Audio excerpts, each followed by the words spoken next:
Hi everyone welcome to voice Odia medium. तो आज करवा आम ओडिया पेडागोजीर केते गुड़िया एमसीक्यू क्वेश्चन। तो फर्स्ट क्वेश्चन रही केउटी उत्तम हस्ताक्षर लिखनर परिपंथी। अक्षर गुड़ी को निर्भुल कर लिखा, अक्षरर आकार समान रखा, शब्द शब्द मध्य व्यवधान न रखा, लिखनर गति क्रमशः वृद्धि करवा। ऑप्शन सी शब्द शब्द मध्य व्यवधान न रखा। नेक्स्ट मौलिक धारारे केउटी शिक्षार्थीर सहायक हुए नहीं। भाव विनिमय दक्षतार विकास, लिखन दक्षतार अभिवृद्धि, साक्षात्कार जनित भय दूरीकरण, भाव प्रकाश दक्षतार अभिवृद्धि। लिखन दक्षतार अभिवृद्धि। नेक्स्ट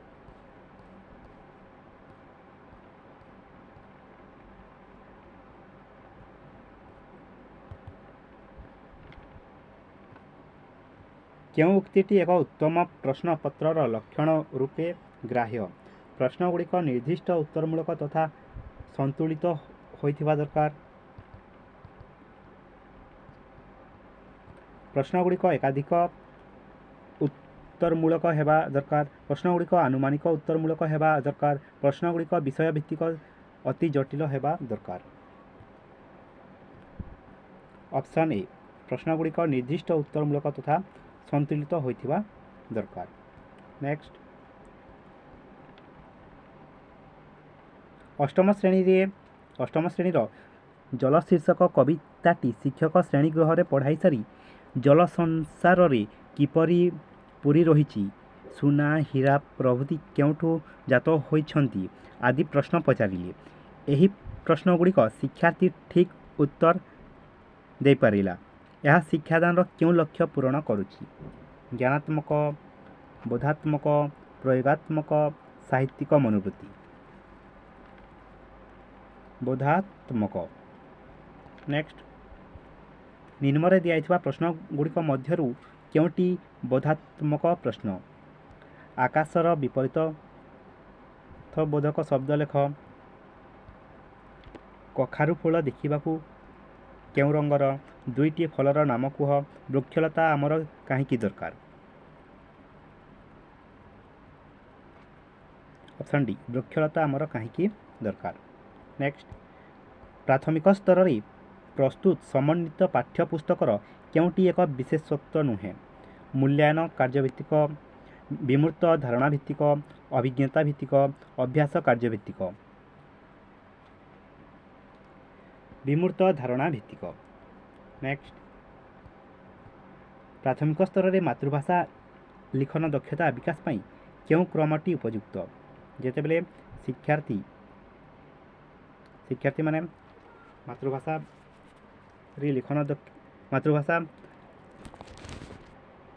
लिखन दक्षता विकास पाई केउं क्रमटी उपयुक्त कहिछि? प्राथमिक स्तर रे प्रथमे दृष्ट लिखन, श्रुत लिखन, सूचनात्मक लिखन, मुक्त लिखन, सृजनात्मक लिखन, श्रुत लिखन, मुक्त लिखन, दृष्ट लिखन, सृजनात्मक लिखन, सूचनात्मक लिखन, दुष्ट लिखन, मुक्त लिखन, सृजनात्मक लिखन, सूचनात्मक लिखन, श्रुत लिखन, मुक्त लिखन, सूचनात्मक लिखन, सृजनात्मक लिखन, श्रुत लिखन, दृष्ट लिखन। ऑप्शन ए प्रथमे दृष्ट लिखन, तापर श्रुत लिखन, सूचनात्मक लिखन, मुक्त लिखन और शेष सृजनात्मक लिखन। नेक्स्ट क्यों पठन द्वारा प्रसंग निहित भावधारा बुझिबा पाई विद्यार्थी माने समर्थ हुअंती? द्रुत पठन, नीरव पठन, उच्च पठन, दलगत पठन। क्यों पठन माध्यम रे शिक्षार्थी जो गुड़िक पढ़ी थाए ताहा सहजरे बुझी थाए? क्यों पठन माध्यम रे? नीरव पठन माध्यम रे।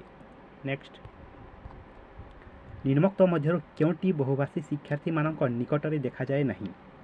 कम कथन दक्षता, सीमित शब्द भंडार, निर्भुल वाक्य गठन करि न पारिबा, प्रश्नर उत्तर भल भावे लिखि पारिबा। ऑप्शन डी प्रश्नर उत्तर भल भावे लिखि पारिबा। नेक्स्ट निम्नोक्त मध्यरु केउटी भाषा शिक्षा सहायक କାର୍ଯ୍ୟକ୍ରମର ଅନ୍ତର୍ଗତ ନୁହେଁ। କବିତା ରଚନା ପ୍ରତିଯୋଗିତା, ଆବୃତ୍ତି ପ୍ରତିଯୋଗିତା, ପ୍ରାଚୀର ପତ୍ରିକା, ପାଠ ଯୋଜନା। ଅପସନ୍ ଡି ପାଠ ଯୋଜନା। ନେକ୍ସଟ ଦେଖିବା ସୃଜନାତ୍ମକ ଲିଖନ ପାଇଁ ନିମ୍ନୋକ୍ତ ପ୍ରସ୍ତାବିତ କାର୍ଯ୍ୟ ମଧ୍ୟରୁ କେଉଁଟି ଭିନ୍ନ? ସୃଜନାତ୍ମକ ଲିଖନ ମାନେ ଯାହା ସମ୍ପର୍କରେ ଦିଆଯାଇଥିବ ତାହା ଲେଖିବା। ଚିତ୍ର ଦେଖି ଗପ ଲେଖିବା, ଅନୁଚ୍ଛେଦଟିଏ ପଢ଼ି ସଂକ୍ଷେପରେ ଗୋଟିଏ ଦୁଇଟି ପ୍ରଶ୍ନର ଉତ୍ତର ଦେବା, କେତୋଟି ଅସମ୍ପର୍କିତ ଶବ୍ଦମାନଙ୍କୁ ନେଇ ଅନୁଚ୍ଛେଦଟିଏ ଲେଖିବା, କୌଣସି ଏକ ନାମକରଣକୁ ନେଇ ଗଳ୍ପ କବିତା ଲେଖିବା। ଅପସନ୍ ବି ଅନୁଚ୍ଛେଦଟିଏ ପଢ଼ି ସଂକ୍ଷେପରେ ଗୋଟିଏ ଦୁଇଟି ପ୍ରଶ୍ନର ଉତ୍ତର ଦେବା। ନେକ୍ସଟ ଲିଖନ ଦକ୍ଷତା ବିକାଶ ପାଇଁ ନିମ୍ନୋକ୍ତ ମଧ୍ୟରୁ କେଉଁଟିକୁ ଶିକ୍ଷାର୍ଥୀମାନଙ୍କ ପାଇଁ ପ୍ରାଥମିକତା ଦେବା ଉଚିତ? ବର୍ଣ୍ଣ ଶୁଦ୍ଧିକୁ ଗୁରୁତ୍ୱ ଦେବା ଉଚିତ, ବାକ୍ୟର ଶୁଦ୍ଧତା ଉପରେ ଗୁରୁତ୍ୱ ଦେବା ଉଚିତ, ବ୍ୟାକରଣଗତ ଦୋଷ ତ୍ରୁଟିକୁ ସୁଧାରିବା, ଭାବର ସ୍ୱଚ୍ଛଳ ପ୍ରକାଶ ଓ ଯୁକ୍ତିଯୁକ୍ତତା ବାକ୍ୟ ମଧ୍ୟରେ ସମନ୍ୱୟ ରକ୍ଷା କରି ଲେଖିବାରେ ଶିକ୍ଷାର୍ଥୀମାନଙ୍କୁ ସାହାଯ୍ୟ କରିବା।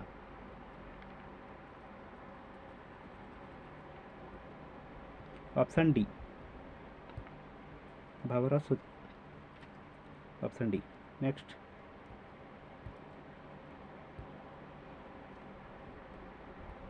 ସୂର୍ଯ୍ୟଙ୍କର ତିନୋଟି ପ୍ରତିଶବ୍ଦ ଲେଖି ବାକ୍ୟରେ ବ୍ୟବହାର କର। ଏହା କେଉଁ ପ୍ରକାର ପ୍ରଶ୍ନ? ପୁନଃ ସଜ୍ଜୀକରଣ, ନିର୍ଦ୍ଦିଷ୍ଟ ଉତ୍ତରମୂଳକ, ସଂକ୍ଷିପ୍ତ ଉତ୍ତରମୂଳକ, ସତ୍ୟାସତ୍ୟ। ସଂକ୍ଷିପ୍ତ ଉତ୍ତରମୂଳକ ଅପସନ୍ ସି। ନେକ୍ସଟ ଶିକ୍ଷା ବ୍ୟବସ୍ଥାର ପ୍ରଚଳିତ ଧାରାରେ ମୂଲ୍ୟାୟନ ଡେସ୍କ ପ୍ରକାରର ହୋଇଥାଏ। 2, 3, 4, 5। 2 ପ୍ରକାର। ନେକ୍ସଟ ବିଦ୍ୟାଳୟରେ ପ୍ରାଚୀରପତ୍ର ବା ୱାଲ୍ ମ୍ୟାଗାଜିନ୍ ପ୍ରକାଶ କରାଇବା ଦ୍ୱାରା ବିଦ୍ୟାର୍ଥୀମାନଙ୍କର କ'ଣ ହୋଇଥାଏ? ଲିଖନ ଦକ୍ଷତା ବୃଦ୍ଧି ପାଇବ, ବର୍ଣ୍ଣାଶୁଦ୍ଧି ଦୂରୀଭୂତ ହେବ, ସୃଜନାତ୍ମକ ଦିଗଟି ବିକଶିତ ହେବ, ବିଦ୍ୟାର୍ଥୀମାନେ ବିଦ୍ୟାନୁରାଗୀ ହେବେ। ଅପସନ୍ ସି ସୃଜନାତ୍ମକ ଦିଗଟି ବିକଶିତ ହେବ। ନେକ୍ସଟ ମୂଲ୍ୟାୟନ କ୍ଷେତ୍ରରେ ପର୍ଯ୍ୟବେକ୍ଷଣଟି ନିମ୍ନୋକ୍ତ କେଉଁ ଧାରାର ଅନ୍ତର୍ଗତ? ଲିଖିତ, ସାକ୍ଷାତକାର, ମୌଖିକ, କୌଣସିଟି ନୁହେଁ। ମୌଖିକ। ନେକ୍ସଟ କେଉଁଟି ସାମଗ୍ରିକ ମୂଲ୍ୟାୟନ ସମେଟିଭ୍ ଇଭାଲ୍ୟୁଏସନ୍ ନୁହେଁ? ଜ୍ଞାନାତ୍ମକ ଉଦ୍ଦେଶ୍ୟ, ଅଭିବ୍ୟକ୍ତିମୂଳକ ଉଦ୍ଦେଶ୍ୟ, ବୋଧାତ୍ମକ ଉଦ୍ଦେଶ୍ୟ, ପ୍ରବୀଣତା ପରୀକ୍ଷଣ। ଅପସନ୍ ଡି ପ୍ରବୀଣତା ପରୀକ୍ଷଣ, ପ୍ରୋଫିସିଏନ୍ସି ଟେଷ୍ଟ। ନେକ୍ସଟ ମାତୃଭୂମି ମାତୃଭାଷାରେ ମମତା ଯାହା ହୃଦୟ ଜନମେ ନାହିଁ, ତାକୁ ଯଦି ଜ୍ଞାନୀ ଗଣରେ ଗଣିବା ଅଜ୍ଞାନ ରହିବେ କାହିଁ? ଉପରୋକ୍ତ କବିତା ପଂକ୍ତିଟିର ରଚୟିତା କିଏ? କବିବର ରାଧାନାଥ ରାୟ, ଭକ୍ତ କବି ମଧୁସୂଦନ ରାଓ, କୁଳବୃଦ୍ଧ ମଧୁସୂଦନ ଦାସ, ସ୍ୱଭାବ କବି ଗଙ୍ଗାଧର ମେହେର। ଅପସନ୍ ଡି ସ୍ୱଭାବ କବି ଗଙ୍ଗାଧର ମେହେର। ନେକ୍ସଟ ଔପନ୍ୟାସିକ ଗୋପୀନାଥ ମହାନ୍ତି ନିମ୍ନୋକ୍ତ କେଉଁ ପୁସ୍ତକ ପାଇଁ ଜ୍ଞାନପୀଠ ପୁରସ୍କାର ପାଇଥିଲେ? ସୋପାଙ୍ଗଡ଼ା ଓ ଅନ୍ୟାନ୍ୟ ଗଳ୍ପ, Danapani, Matimatala, Paraja. Option C Matimatala. Next ସକଳ ଋତୁଙ୍କର ସାର ଶସ୍ୟ ସମ୍ପଦ ମଞ୍ଚପୁର। କବିତାଂଶଟିରେ ମଞ୍ଚପୁର ଶବ୍ଦଟିର ଅର୍ଥ କ'ଣ? ସ୍ୱର୍ଗପୁର, ମର୍ତ୍ତ୍ୟପୁର, ପାତାଳପୁର, ଶସ୍ୟ ଜଗିବା ପାଇଁ ନିର୍ମିତ ମଞ୍ଚା। Option B ମର୍ତ୍ତ୍ୟପୁର। ନେକ୍ସଟ କେଉଁଟି ଉତ୍ତମ ପାଠ୍ୟପୁସ୍ତକର ଲକ୍ଷଣ ନୁହେଁ? ଶିଶୁ କେନ୍ଦ୍ରିକତା, ମୂଲ୍ୟବୋଧର ପ୍ରତିଫଳନ, ଜାତୀୟ ଲକ୍ଷ୍ୟର ପ୍ରତିଫଳନ,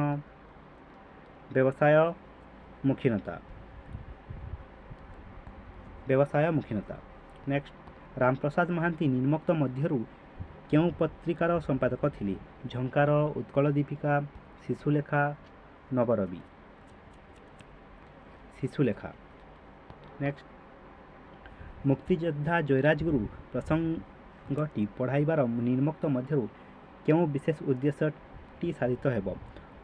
ଓଡ଼ିଶାର ବୀରମାନଙ୍କର କାହାଣୀ ଶୁଣିବେ, ଭାରତୀୟ ମୁକ୍ତିଯୋଦ୍ଧା ଜୟରାଜଗୁରୁଙ୍କ ଅପୂର୍ବ ତ୍ୟାଗ ଓ ସାହସିକତା ସମ୍ପର୍କରେ ଜାଣିବେ, ଖୋର୍ଦ୍ଧା ବିଷୟରେ ଜ୍ଞାନାର୍ଜନ କରିବେ।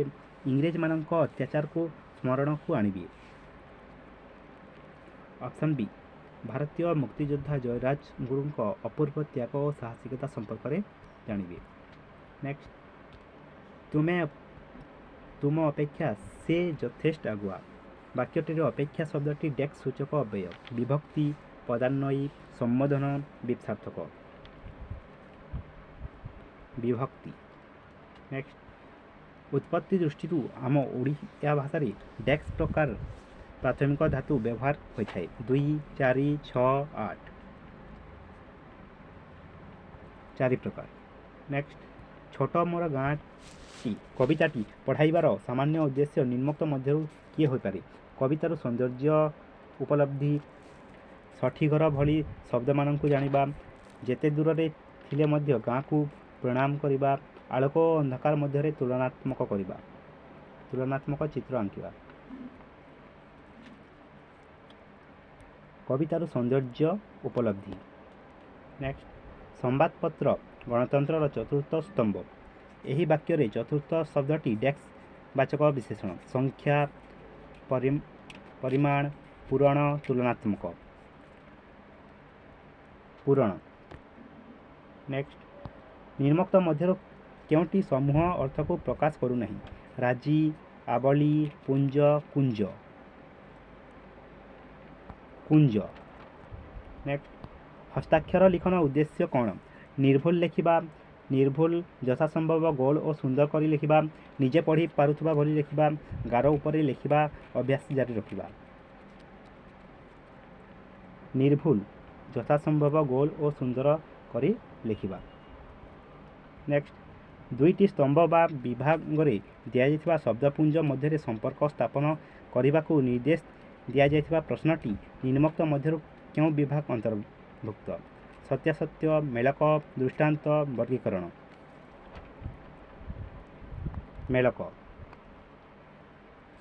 ଦୁଇଟି ସ୍ତମ୍ଭ ଦିଆଯାଇଛି, କ ସ୍ତମ୍ଭ ଓ ଖ ସ୍ତମ୍ଭ। ଏହା ମେଳକ ହୋଇଯିବ। ତ ଏହା ଥିଲା ଓଡ଼ିଆ ପେଡାଗୋଜିର କେତେ ଗୁଡ଼ିଏ MCQ କ୍ୱେଶ୍ଚନ୍। Thank you.